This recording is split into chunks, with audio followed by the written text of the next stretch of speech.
ይህ ሚዛናዊና ተአማኒ ሰበር መረጃዎችን የሚያደርሳችሁ ጥበብ ሚዲያ ነው። ሰብስክራይብ በማድረግ የደወል ምልክቷን በማብራት ቤተሰብ ትሆኑ ዘንድ በታላቅ ትህትና እንጋብዛለን።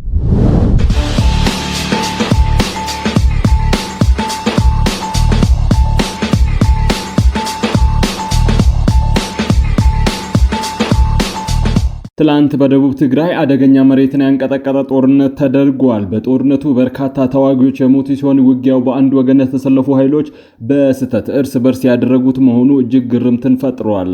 ዘግሎብ እንደሚል የፎቶ ጋዜጠኛም ሲግፍሪድ ሞዳላ ወደ አማራ ክልል በመጓዝ ለበርካታ ጋዜጠኞች በቀላሉ የማይደርሳቸው አካባቢዎችን በአካል በመገኘት የፎቶ ሀተታ አሳትመዋል። በክልሉ ያለውን ጦርነት አዲስ መልክ የገለጠውን ዘገባ በቆይታችን እናቀርበዋለን። የተባበሩት መንግስታት ድርጅት እንቅስቃሴዎችን የሚከታተለው ዩኤንኤችአር የ2026 የተመድ የሰብአዊ መብቶች ምክር ቤት ማህበራዊ ፎረም ሊቀመንበር ኤርትራ ሆና መመረጧን አውግዟል። ሳውዲ አረቢያና ቱርክ ፓኪስታን በአንዳቸው ላይ የሚፈጸም ጥቃት በሶስቱም ላይ የተከፈተ ሆኖ እንደሚቆጠር የሚገልጽ ወታደራዊ ስምምነት ተፈራርመዋል። በውጭ መረጃ ሰዓታችን በስፋት ይቀርባል። ውድ ቤተሰቦቻችን በዕለቱ የመረጃ ሰዓታችን እነዚህና ሌሎችንም ሀገር አቀፍና ቀጠናዊ መረጃዎችን በዝርዝር ወደ እናንተ እናቀርባለን። እስከ ፍጻሜው አብራችሁን ቆዩ። ኢትዮጵያ የአርቲፊሻል ኢንተለጀንስ የመከላከያ ምርምር ላቦራቶሪ መክፈቷ ተገለጸ። ሚሊተሪ አይዲ ድረገጽ እንደዘገበው ኢትዮጵያ የአርቲፊሻል ኢንተለጀንስ የመከላከያ ምርመራ ላቦራቶሪን ከፍታ ስራ አስጀምራለች። እንደዘገባው ይህ ላቦራቶሪ የተከፈተው በዩናይትድ አረብ ኤምሬት ድጋፍ ሲሆን ዓላማውም በሀገሪቱ የመከላከል ኃይልን ማዘመን ስራ ውስጥ አርቲፊሻል ኢንተለጀንስ ዋነኛ ማዕከልን ማድረግ ነው። በኢትዮጵያ መከላከያ ዩኒቨርሲቲ ውስጥ የሚገኘው ይህ የላቦራቶሪ ለመከላከያ ምርምር፣ ቴክኖሎጂ ልማትና ልዩ ስልጠና እንደ ብሔራዊ መልክ ሆኖ የሚያገለግል እንደሆነ አስረድቷል። የኢትዮጵያ መከላከያ ሚኒስቴር በምንጭነት የጠቀሰው ዘገባው ይህ አዲሱ ተቋም በአርቲፊሻል ኢንተለጀንስ፣ በሳይበር ደህንነት፣ በኮሙኒኬሽን አውቶሜሽን እና በኤሌክትሪክ ኃይል ሲስተም እና በስሪዲ ህትመትና ሌሎችም ከኮምፒውተር ጋር በተያያዙ ላቦራቶሪዎችን ያካተተ መሆኑን አስታውቋል። ላቦራቶሪዎቹ ምርምርን በአነስተኛ የሰው ኃይል ስልጠና ከነባራዊው ዓለም አፕሊኬሽኖች ጋር በማስተሳሰር ሀገር በቀል ወታደራዊ ቴክኖሎጂ እድገት የማፋጠን እቅድ እንደተጣለባቸው ጨምሮ ገልጿል። ይህ ላቦራቶሪ በዩናይትድ አረብ ኤምሬት ድጋፍ የተከፈተው ሁለቱ ሀገራት በቴክኖሎጂና ወታደራዊ መስክ ያላቸውን የሁለትዮሽ ትብብር ስምምነት ተከትሎ መሆኑን በዘገባው ተመላክቷል። ዘግሎባል ሜል የፎቶ ጋዜጠኛ ሲግፍሪድ ሞዳላ ወደ ኢትዮጵያ አማራ ክልል በመጓዝ ለበርካታ ጋዜጠኞች በቀላሉ የማይደርሱባቸው አካባቢዎችን በአካል በመገኘት የፎቶ ሀተታ አሳትመዋል። ባለሙያው በሸዋ የፋኖ ወታደራዊ ዘመቻዎች ዋና አዛዥ ከሆነው አሳልፈው ደስታ ጋር የተነጋገረ ሲሆን አሳልፈው የኢትዮጵያ ሰራዊት በሲቪሎች ላይ የተለያዩ ግድያዎችንና ጥቃቶችን ፈጽሟል ሲል ለፎቶ ጋዜጠኛው መናገሩን የፎቶ ዳሰሳው አስነብቧል። ወደ ከተሞች ሲገቡ ሲቪሎችን ይገድላሉ፣ ሰዎችንና አማራ በመሆናቸው ብቻ ያስሯቸዋል፣ ድሮኖቻቸው ትምህርት ቤቶችን፣ ሆስፒታልና የሃይማኖት ተቋማትን ኢላማ ያደርጋሉ ብሎ ተናግሯል። የፎቶ ዳሰሳው ከ5 ወራት ከ20 ቀናት በፊት የካቲት 2018 ገደማ በአካባቢዋ የድሮን ጥቃት በደረሰበት ወቅት ቤቷ የነበረችውን የ27 ዓመቷን ፍቅር አዳላይነህን ታሪክ አካተተ ነው። እሷም በከባድ ፍንዳታ ድምጽ መንቃቷንና በዙሪያዋ ውድመትን ማየቷን ታወሳለች። ወንድሟም በጥቃቱ ሕይወቱ ማለፉን ተናግራለች። ተጨማሪ ፎቶግራፎች በኢትዮጵያ ሰራዊት ተፈጽሟል በተባሉ የድሮን ጥቃቶች በፋኖ ቁጥጥር ስር በሚገኙ ከተማዎች ውስጥ የወደሙ ትምህርት ቤቶችን ያሳያሉ። ግጭቱ በአማራ ክልል የሚገኙ በርካታ ትምህርት ቤቶች እንዲወድሙ ወይም ለተፈናቀሉ ቤተሰቦች መጠለያነት እንዲያገለግሉ አድርጓል ሲል ባለሙያው ያነጋገራቸው የአካባቢው ነዋሪዎች እንደተናገሩ በፎቶ ሀተታው ጨምሮ ዘግቧል። የተባበሩት መንግስታት ድርጅት እንቅስቃሴዎችን የሚከታተለው ዩኤንኤችአር ኤርትራ የ2026 የተመድ ሰብአዊ መብቶች ምክር ቤት ማህበራዊ ፎረም ሊቀመንበር ሆና መሾሟን አወገዘም። ተቋሙ ውሳኔውን በዓለም ላይ ካሉ እጅግ አፋኝ አምባገነናዊ ስርዓቶች አንዱን ሰብአዊ መብቶችን የማሳደግ ኃላፊነት ያለበትን አካል ኃላፊ ማድረግ አስነዋሪ ቀልድ ነው ሲል ትላንት ባወጣው መግለጫ አስታውቋል። በመግለጫው በከባድ ሰብአዊ መብቶች ጥሰት የሚከሰሱትን ሰዎች ዋና ዓላማም የሰብአዊ መብቶችን መጠበቅና ማሳደግ የሆነን ተቋም እንዲመሩ እየተደረገ ነው ሲሉ ዩኤንኤችሲአር ዋና ዳይሬክተር ሂላል ኖየር ገልጸዋል። በትግራይ ጦርነት ወቅት የኤርትራ ወታደሮች በሰሜን ኢትዮጵያ ክፍል አጎራባች አካባቢዎች ላይ ወረራ በማካሄድ በመድፈርና ንብረትን በመዝረፍ ተሳትፏል በሚል አሜሪካ በኤርትራ ላይ ማዕቀብ እንደጣለችም መግለጫው አውስቷል። የኤርትራ መንግስት ዜጎቹን የብሔራዊ አገልግሎት እንዲሰጡ የሚያስገድድ ተቃዋሚዎችንና ጋዜጠኞችን ያለ ፍርድ ለዓመታት የሚያስርና የሃይማኖት ጭቆናን የሚያሳድር ነው ሲል መግለጫው አስፍሯል። ይህ የሰብአዊ መብቶች ምክር ቤት የራሱን መመዘኛ በማክበር ረገድም የሚያሳየው ስር የሰደደ ውድቀት የቅርብ ጊዜ ማሳያ ነው ያሉት ዋና ዳይሬክተሩ ምክር ቤቱ በተደጋጋሚ የሰብአዊ መብት ጥሰት የሚፈጽሙ አካላት ተጽዕኖ የሚፈጥሩበት ቦታ እንዲይዙ ፈቅዷልም ብለዋል። በትግራይና አማራ ታጣቂዎች መካከል በደረሰ የተሳሳተ የተኩስ ልውውጥ በርካታ አባላት መጎዳታቸው ተገለጸ። በራያና አካባቢው ባለው ወታደራዊ እንቅስቃሴ የጦር ሜዳ ዘገባዎች እንደሚያመላክቱትም በቶንሳ ግንባር አቅጣጫ የተንቀሳቀሱ ታጣቂ ኃይሎች ባጋጠማቸው የተሳሳተ መረጃና የግንኙነት ክፍተት ምክንያት እርስ በርስ በከፈቱት ተኩስ ከፍተኛ የሆነ የሰው ሕይወትና የአካል ጉዳት ደርሷል። እንደ ምንጮች ገለጻ ክስተቱ የተቀሰቀሰው ጀነራል ወልደ ጊዮርጊስ ተክላይ ወይም ሻሪፎ በሚመራው ታጣቂ ክፍል 33 አባላትና በፋኖ ታጣቂዎችና ጥቂት የአፋር አካባቢ ታጣቂዎች መካከል በተደረገው ወታደራዊ ቅንጅት ወቅት ነው።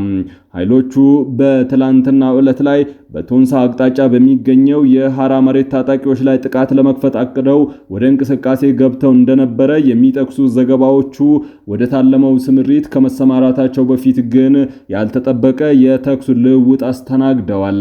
እንደ መረጃው አቀራረብ ከሆነ የፋኖና የአፋር ታጣቂዎች ቀድመው ይዘውት በነበረው ምሽግ በኩል የህወሓት ታጣቂ ክፍል አርሚ 33 ኮር 331 የእግረኛ አባላት አቋርጠው ለማለፍ ሲሞክሩ በምሽጉ ውስጥ የነበሩ ኃይሎች ከተቃራኒ ወገን የመጣ ኃይል እንደሆነ በመገመት በስህተት ተኩስ ከፍተዋል። ይህን ተከትሎ በአካባቢው የነበረው ሌላኛው የህወሓት ታጣቂ ኮር 333 ተኩስ ልውውጡን በመስማቱ ድጋፍ ለመስጠት በሚል በወረወረው የከባድ መሳሪያ ምላሽ ምክንያት በሁለቱም ወገኖች ላይ የደረሰው ጉዳት መጠን ከፍተኛ ሊሆን ችሏል። የተፈጠረው ግራ መጋባት የታቀደው ወታደራዊ ስምሪት ሳይካሄድ ውጊያው በአጭር ጊዜ ውስጥ እንዲቋጭና አካባቢው ወደ ከባድ ውጥረት እንዲገባ አድርጎታል።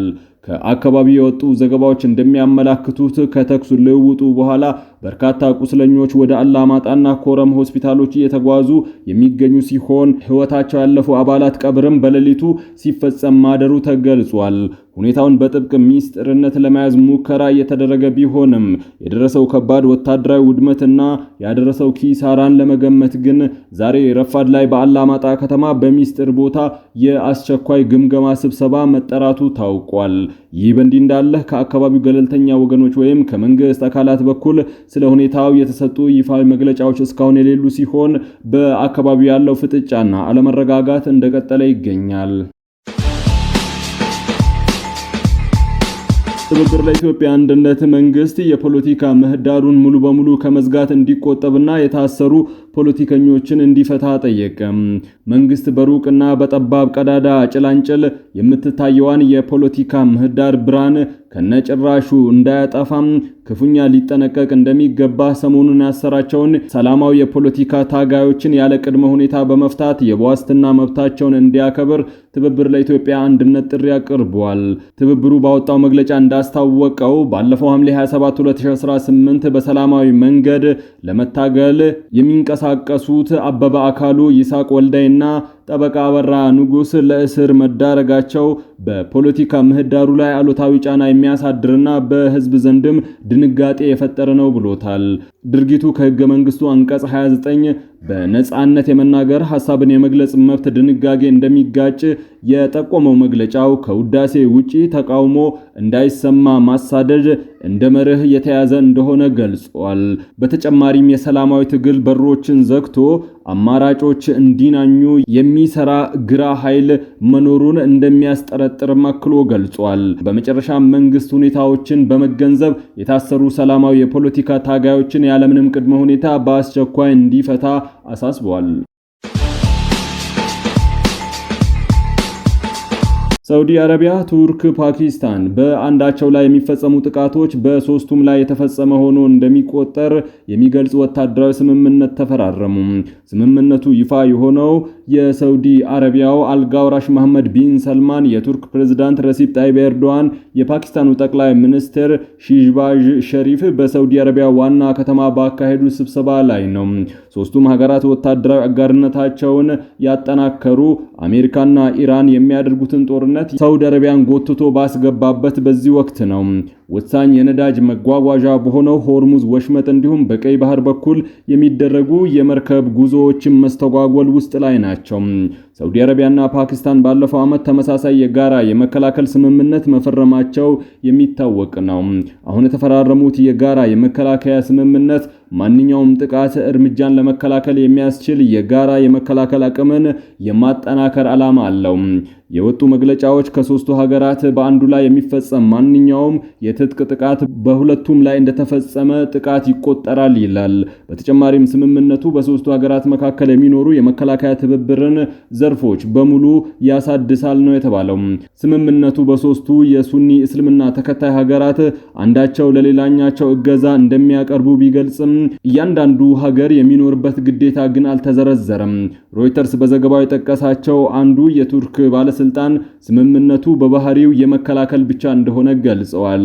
ሳዑዲ አረቢያ ያላትን ከፍተኛ የፋይናንስ አቅም ለዚህ የመከላከያ ትብብር ታቀርባለች። በተጨማሪም ሳዑዲ በከፍተኛ መጠን መሳሪያ ከሚገዙ ሀገራት አንዷ ነች። በኔቶ ጥምረት ውስጥ ከምትገኘዋ ወታደራዊ ኃይል በመያዝ ሁለተኛ የሆነችው ቱርክ ደግሞ ዘመናዊ የመከላከያ መሳሪያዎችን የመምታት አቅም አላት። ሶስተኛዋ ተፈራሚ ሀገር ፓኪስታን በአንጻሩ የኒውክሌር መሳሪያ ታጥቃለች።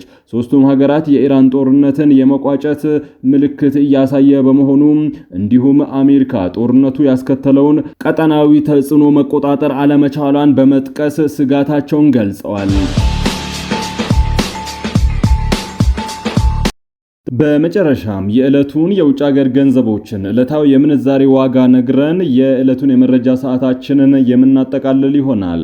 ዛሬ በኢትዮጵያ ንግድ ባንክ አንድ የአሜሪካን ዶላር 159 ብር ከ8 ሳንቲም ተገዝቶ 163 ብር እየተሸጠ ነው። ፓውንድ ስተርሊንግ 211 ብር ከ7 ሳንቲም የተገዛ 215 ብር ከ9 ሳንቲም የሚሸጥ ሲሆን የአውሮፓ ዩሮ 184 ብር ከ9 ሳንቲም ተገዝቶ 188 ብር ከ6 ሳንቲም እየተሸጠ ነው። የስዊዝ ፍራንክ 196 ብር ከ3 ሳንቲም ተገዝቶ 198 ብር ከ2 ሳንቲም ይሸጣል። የኩዌት ዲናር 510 ብር ከ8 ሳንቲም እየተገዛ 521 ብር ከ8 ሳንቲም እየተሸጠ ነው። የቻይና ዩዋን 23 ብር ከ2 ሳንቲም ተገዝቶ 23 ብር ከ7 ሳንቲም የሚሸጥ ሲሆን የተባበሩት አረብ ኤምሬቶች ድርሃም 43 ብር ከ5 ሳንቲም ተገዝቶ 44 ብር ከ3 ሳንቲም ይሸጣል። በሳውዲ ሪያል 42 ብር ከ5 ሳንቲም ተገዝቶ 43 ብር ከ4 ሳንቲም ይሸጣል። እንዲሁም ለወዳጅ ዘመዶቻችሁ በየትኛውም የመላኪያ መንገድ ገንዘብ ወደ ሀገር ውስጥ ስትልኩ 6 ብር ከ7 ሳንቲም በእያንዳንዱ ገንዘብ ላይ ተጨማሪ ጉርሻ ታገኛላችሁ።